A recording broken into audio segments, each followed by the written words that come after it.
ازيكم يا بنات؟ عاملين ايه؟ يا رب تكونوا بخير. النهاردة الفيديو مختلف شوية. انا من الناس اللي بتحب التجربة، خصوصا مع الحاجات الطبيعية. بحس دايما ان حوالينا حاجات كتير قوي مفيدة بس احنا مش بنستخدمها. يعني مش لازم نشتري منتجات غالية، ساعات مكون بسيط في المطبخ بيعمل معجزات لبشرتك. فقررت اشارككم اغرب 6 مكونات طبيعية جربتهم، وفعلا النتيجة فرقت معايا. انتي كمان لازم تجربيهم وتعرفي الصح من الغلط. تابعي معايا لآخر الفيديو، وما تنسيش اللايك والاشتراك في القناة وفعلي الجرس عشان يوصلك كل جديد.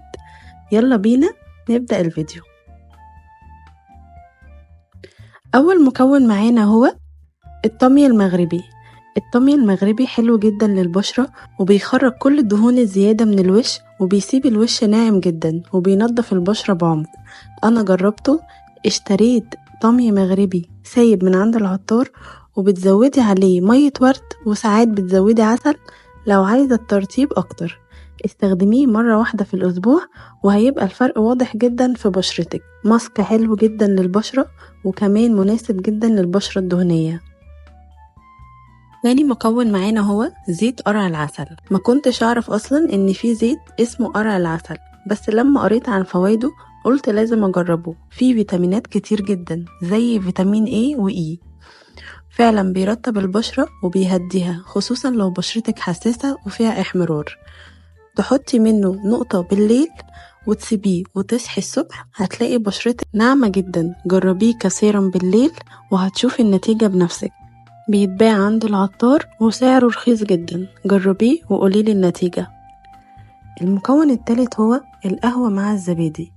القهوة مقشر حلو جدا، والزبادي بروتين حلو جدا للبشرة، وبينعم وبيفتح وكمان بيرطب. استخدميه كسكراب طبيعي مرة في الأسبوع، والقهوة هتقشرلك الجلد الميت، والزبادي هيرطب ويفتح. مكونين بساط جدا في المطبخ، هيفرقوا جدا في بشرتك.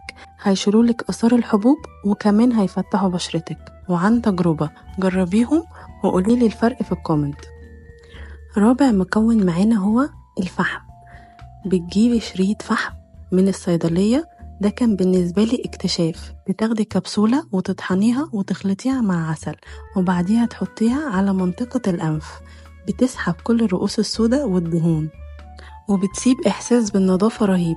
بس خلي بالك لازم تجربيه على حتة صغيرة الأول عشان تكتشفي الأول بشرتك حساسة منه ولا لأ. ورخيص جدا، وتجيبي منه شريط واحد بس هيقعد معاكي مدة طويلة. المكون الخامس هو الجيلاتين مع اللبن. الوصفة دي ترند جدا وبسيطة جدا، وهتتفاجئي بالنتيجة. معلقتين جيلاتين مع شوية لبن، وسخنيهم شوية، وبعد كده تخلطيهم وحطيهم على المنطقة اللي فيها الدهون زي الأنف والدقن والجبهة. استني شوية ينشف، وبعد كده هتشديه، هتلاقي معاه كل الدهون والرؤوس السوداء والجلد الميت بتتشال بطريقة بسيطة وسهلة جدا. وكمان هتحسي بشد البشرة. بس أهم حاجة ما تعملوش غير مرة في الأسبوع عشان ما تسببيش للبشرة جفاف. ولازم جدا جدا ترطبي بعد ما تشيلي الماسك.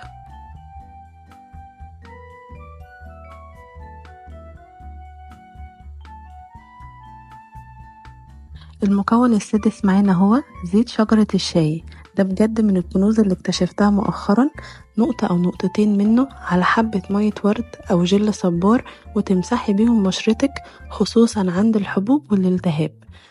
ريحته قوية شوية بس مفعوله تحفة. بيقلل الحبوب ويهدي الاحمرار وينظف كمان المسام. بس خلي بالك ما ينفعش تستخدميه مباشرة على البشرة، لازم تخففيه بالصبار أو ماء الورد. وممنوع جدا للبشرة الحساسة غير لما تعملي اختبار بسيط على بشرتك. هتلاقيه عند العطار وسعره رخيص جدا. جربيه وهتشوفي الفرق بنفسك.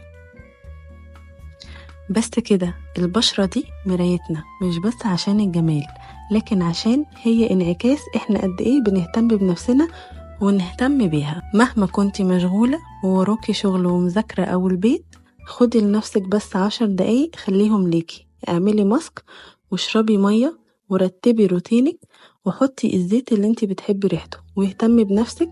مش رفاهية، بس عشان انت تستاهلي ده. بس كده، قوليلي في الكومنت ايه اغرب مكون جربتوه، وتحبوا اعمل لكم جزء تاني للفيديو ده ولا لا؟ ولو عجبك الفيديو ما تنسيش اللايك والاشتراك في القناة وفعل الجرس، واستنوا مني فيديوهات اكتر حقيقية بتطلع من القلب ليكم. باي باي.